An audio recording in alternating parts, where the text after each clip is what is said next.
Well, instead of getting started on a three-game winning streak, which would earn this Raptors team a team dinner from Darko Rajakovic, the Raptors have lost 3 games in a row. Yes, the Raptors lose to the short-handed Miami Heat, and we're going to talk about it. Before we dive right into this one, please do me a solid, hit a like on the video, guys, subscribe to the channel for more over here on the Raptors Nation YouTube channel. This is a post-game video. We just hit 700 subs on this channel, so thank you very much for that. We were trying to hit 1,000 subs, so hopefully you guys can help us hit that. So the Raptors lose to the Heat, shorthanded Heat team, who were missing a couple of key players in this one. No Highsmith, no Hero, no Adebayo. Heat 112, Raptors 103. And let's start. I mean, the Raptors, they got off to a terrible start in this one. First quarter, couldn't get that shot to go. Heat went on their run. And then Darko Rajakovic called not one, but 2 timeouts to try to get momentum back on the Raptors side. And that second timeout actually helped. It did spark an 8-0 run from OG, a 10-0 run from the Raptors overall. And then the Raptors actually outscored Miami in that first half, despite Caleb Martin absolutely going off. I mean, Caleb Martin, he looked like Eastern Conference Finals Caleb Martin in this one, guys. He torched the Raptors for 24 points, 12 rebounds, 3 assists. He was 9 of 16 from the field. He did most of his damage in the first half. I believe he scored 21 of his 24 in the first half. So the first half was all about Caleb Martin, but the Raptors did make it a game by having flipped the narrative in that second quarter. Then third quarter rolls around, and then the Raptors have an even worse start to that quarter. The Miami Heat open it up on a 16-0 run. The Raptors don't get their first basket until, I think, less than the 6-minute mark. Absolutely brutal. Turnovers galore. And the Raptors were just letting this one slip away. But then Raptors wake up, they go on their own run, and then it sets the stage for the fourth quarter, but then Miami executed late, and Dennis Schroeder, I thought, had a very bad game. And it was that bad that even the commentators were acknowledging how bad and poor of an outing he had. I mean, Dennis Schroeder essentially shot the Raptors out of this one because there was a pivotal point in this one where the Raptors had got it down to 3, and then Dennis Schroeder, just a couple of ill-advised shots that he took, just questionable decisions. And I mean, you look at Dennis Schroeder's performance in this one, guys, worst game of the season instantly. I mean, 9 points. He was 4 of 18 from the field, 1 of 5 from 3. Dennis Schroeder had the most shot attempts in this game. There is no reason why Dennis Schroeder should have the most shot attempts on this Raptors team, especially when he's struggling. He should not have more shot attempts than Pascal Siakam, who had a game-high 30 points. He should not have more shot attempts than Scotty Barnes, who had 17 total shots. He struggled as well. Dennis Schroeder, he needs to go back to being passive. He needs to go back to being the guy looking for his teammates. He had only 5 assists in this one, but I don't know what got into Schroeder, but he was just strictly playing hero ball, and it really, really hurt the Raptors. His selfishness is a big reason why the Raptors, who actually had a chance to win this game, all things considered, in that fourth quarter, weren't able to pull it through. Dennis Schroeder just needs to be better, and he's got to realize that, look, this is not your team. You're not the main guy. You got to defer to your teammates, especially when you got a guy in Siakam who had 30. Like, Siakam only had 13 shot attempts, and he had 30 points. You got to be feeding him the ball more, and Scotty Barnes, who once again got off to a poor start in this one in the first half, a quiet half, only had a couple of shot attempts, and it was only until that fourth quarter where Barnes was able to at least get in double digits in scoring. So Schroeder did struggle. Scotty Barnes, it wasn't pretty as well. He did get it going a little bit in the fourth, but he still struggled mightily. 5 of 17, 2 of 7 from 3. He was a minus 25. One of his worst outings of the season. But, I mean, what Barnes is going to do is he's going to fill up the stat sheet either way. Barnes did have 11 rebounds and 5 assists.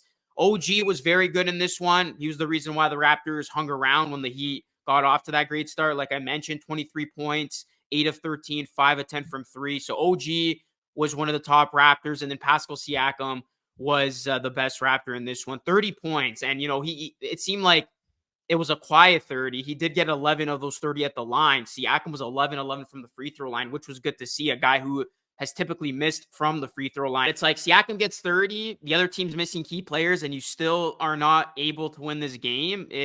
It's not pretty if you're the Raptors. Pirtle only had 2 points, 2 shot attempts. The bench, 9 points from Precious, all in the first half. Didn't do much of anything in the second half. Boucher, goose egg in 10 minutes. Otto Porter Jr., goose egg in 14 minutes. Flynn, 3 points and only 6 minutes of action. And Gary Trent Jr. was the best bench player. He had 15 points in 25 minutes, 5-11 from the field, 3 of 7 from 3. But he was the only second unit contributor in that second half. He was a +7. The Raptors, they did not play well in this one. And again, it's just the inconsistent stretches that they have, guys, that really hurts this team. It's funny, this game basically summed up their season. It was a roller coaster where Raptors looked incompetent, terrible, and then all of a sudden they turned it up. And it's like, okay, here they come. You know, they went on the run, made it a game. The Raptors are going to steal this win. They're going to come back. And then they just fall apart again and have another incompetent stretch when they really need to turn things around. And, you know, the Raptors, 43% from the field, 37% from 3. The Heat winning this game despite shooting worse from 3 than the Raptors. Points in the paint, the Heat were +6.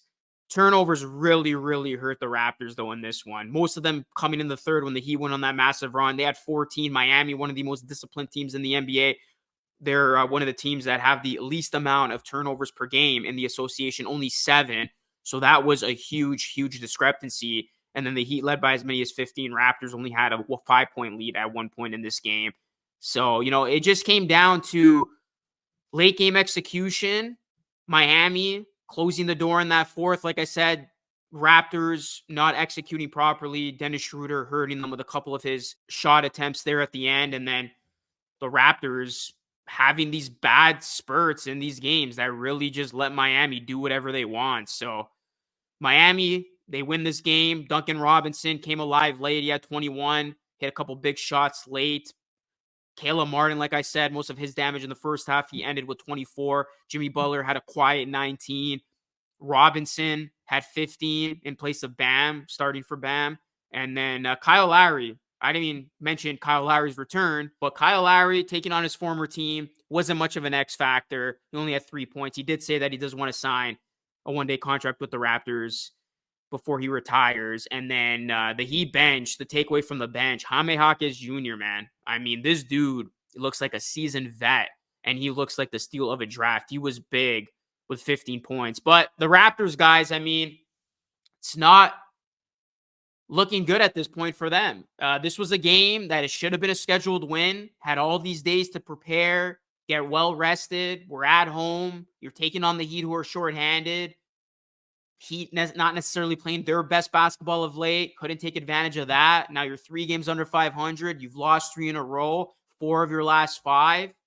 And, you know, we're into December now. And if these losses continue to pile up, it's not going to look good. And it's funny. I'll end with this because it's actually the 10-year anniversary of when the Raptors made the Rudy Gay trade that really changed the trajectory of their franchise and their fortunes. And 10 years later, Raptors kind of find themselves in a similar position than that 2013-14 team. And looks like the Raptors are going to be in need right now of a Rudy Gay-esque trade to shake things up. Because right now, it's not going well for the Raptors. And there's just been a lot of inconsistency, a lot of things where you just shake your head. And I know Dennis is going to get a lot of flack for this one. Darko's going to get a lot of flack. But this roster just continues to struggle, and this team continues to not be able to get it done. So we will see if the Raptors can get a win, or else the sky will certainly be falling, guys, if the Raptors cannot beat the Charlotte Hornets on Friday. That game's in Charlotte. So, I mean, with the way the Raptors have been playing, no win is guaranteed at this point. We will see how the Raptors look after this one. But what was your reaction, guys?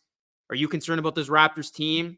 And where do you think they go from here? Let me know your thoughts. Hit a like on the video. Subscribe to the channel if you are new. That is it for me. It's Lucas signing off. Thank you so much for watching. Until next time, stay safe.